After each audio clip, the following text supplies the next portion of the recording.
Vamos lá? MXRF11, HGLG11, XPML11 ou até mesmo XPLG11. Estes são os maiores fundos imobiliários de acordo com o número de cotistas, ou seja, são os maiores fundos com número de investidores individuais. Aqui nós temos fundos saindo desde R$ 11, como é o caso do MXRF11, até fundos com cotas no valor de R$ 160, como é o caso do HGLG11. No vídeo de hoje eu vou fazer um breve comparativo entre os fundos imobiliários e os imóveis físicos. Somado a isso, eu vou mostrar para você que é possível você chegar em uma renda passiva líquida de R$ 1.000 investindo um pouquinho todos os meses. Então, bora pro vídeo.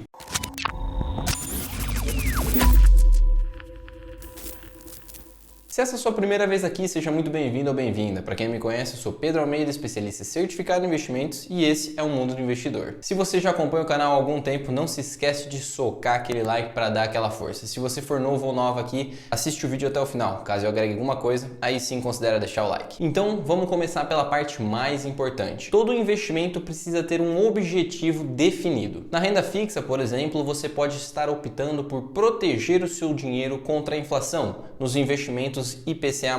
Ou você pode encontrar um investimento que paga uma rentabilidade anual que você acha razoável e pré-fixar os seus investimentos. Ou se você preferir também, por último, você pode fazer os seus investimentos atrelado ao CDI, que olhando para o nosso histórico vem superando a inflação por muito desde 1994, quando foi implantado o Plano Real. Os fundos imobiliários, assim como a renda fixa, também precisa de um objetivo quando você está investindo nele. E para a maioria dos investidores é ter uma renda passiva mensal. E essa renda passiva pode ser utilizada de algumas maneiras, seja reaplicando mensalmente para aumentar ainda mais o seu capital, ou até mesmo para complementar a sua renda se você está passando por um período difícil. E para aqueles que já têm uma grande quantidade de capital acumulado, pode ser para viver completamente dos rendimentos do investimento. Os fundos imobiliários, de maneira bem resumida, funcionam de duas maneiras. Você pode investir em fundos que possuem imóveis físicos e esses imóveis vão te pagar parte do aluguel, ou você pode investir em fundos imobiliários que vão pegar esse dinheiro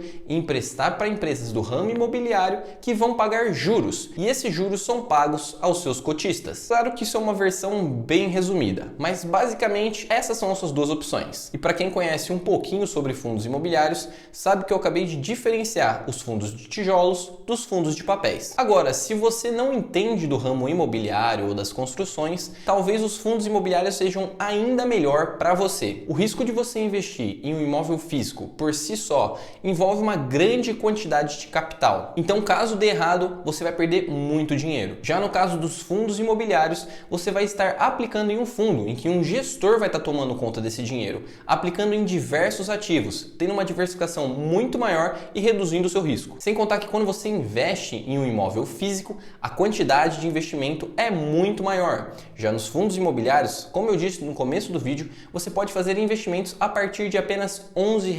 Então a quantidade necessária é muito menor, tornando muito mais acessível para muitas pessoas. Mas é claro que eu não posso ficar falando aqui dos fundos imobiliários como se fosse a melhor coisa do mundo, sem falar dos riscos envolvidos também. Quando você está investindo em um fundo imobiliário, a primeira informação que você precisa saber de longe é que esse ativo é uma renda variável, ou seja, você vai poder ter flutuações do valor da sua cota. Ela pode flutuar positivo ou negativo, fazendo você ganhar ou perder dinheiro. Um exemplo disso são os fundos de papéis, que esse ano tiveram uma grande queda. E aqui na tela estão alguns exemplos deles. Então precisa saber sim o que você está fazendo antes de investir nos fundos imobiliários também. Falando de uma maneira bem simples e resumida, os principais riscos envolvidos quando você vai investir no fundo imobiliário são os seguintes: a inadimplência, pegar um inquilino ruim, a má gestão de um gestor ou até mesmo entrar no momento errado. Pelo menos no meu olhar, esses são os principais riscos. Então sim, apesar de eu gostar muito dos fundos imobiliários, eles também possuem um lado negativo. Como eu sei que vai ter muita gente indignada falando que os fundos imobiliários são ruins e que comprar casas de aluguéis é muito melhor, eu vou fazer um comparativo trazendo prós e contras de cada um. Começando aqui pelos prós dos fundos imobiliários. Aqui nós temos que os dividendos são isentos, independente do valor que você recebe, você consegue investir com pouco dinheiro, seu dinheiro vai estar diversificado em diversos imóveis e para fazer a venda, caso você queira,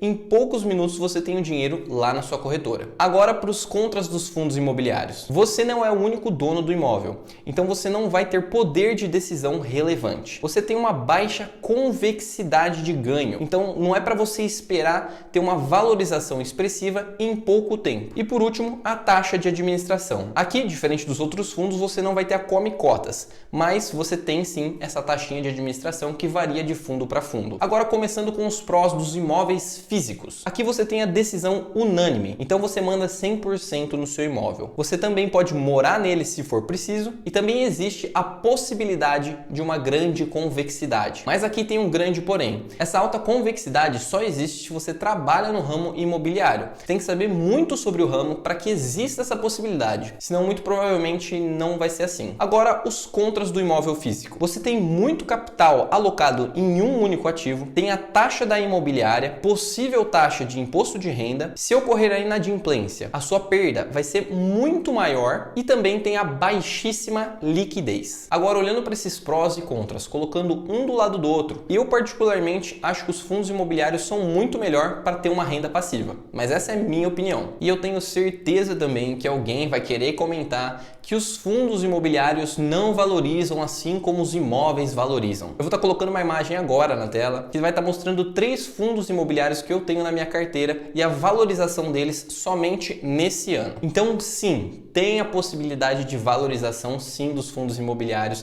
ao longo do tempo, assim como os imóveis físicos. Claro que nem sempre vai ser que nem o PVBI 11, que teve uma valorização de 20% em pouco tempo, mas existe sim a possibilidade de valorização das cotas dos fundos imobiliários. E claro que aqui a gente está falando dos fundos de tijolos, que possuem imóveis físicos. Agora, eu também falei no começo do vídeo que você conseguiria chegar em uma renda passiva de R$1.000 líquidos investindo pouco. Você pode fazer essa conta com um ativo só ou para uma carteira inteira. Para ficar mais fácil de vocês entenderem, eu vou mostrar primeiro com um ativo e depois simulando uma carteira hipotética. Como primeiro exemplo aqui, eu vou utilizar o fundo imobiliário MXRF11 porque ele é o mais conhecido. Hoje, se eu quisesse ter uma renda passiva de R$1.000 investindo todo o meu dinheiro no MXRF11, eu teria que ter R$100.000 investidos. Notem aqui que eu jamais recomendaria que alguém investisse todo o seu dinheiro em um só fundo imobiliário. Eu só estou fazendo isso como exemplo. Agora, como é que eu fiz essa conta? A conta ficaria o seguinte: o valor que eu preciso ter investido é igual o valor recebido anualmente dividido pelo dividend yield anual. Colocando em números ficaria X é igual a 12.000 dividido por 0,12. Dessa maneira, X é igual a 100.000. Os 12.000 é os R$1.000 vezes 12. Então, o valor que eu quero receber vezes 12 é o valor anual. Já o 0,12 é o dividend yield anual do MXRF11, que é 12%. Caso você queira fazer essa conta para a sua carteira com vários ativos, a conta é a mesma. A única diferença é que antes de você fazer essa conta, você tem que achar o seu dividend yield médio. Vamos supor que você tem uma carteira com 4 ativos, com pesos iguais. Então, cada um vale 25% da sua carteira. E cada um paga os respectivos dividendos. 8% ao ano, 10% ao ano, 10% ao ano e 12% ao ano. Assim, você somaria esses valores, dividiria por 4 e chegaria em uma média anual de 10%. Aí, basta você colocar na conta. X é igual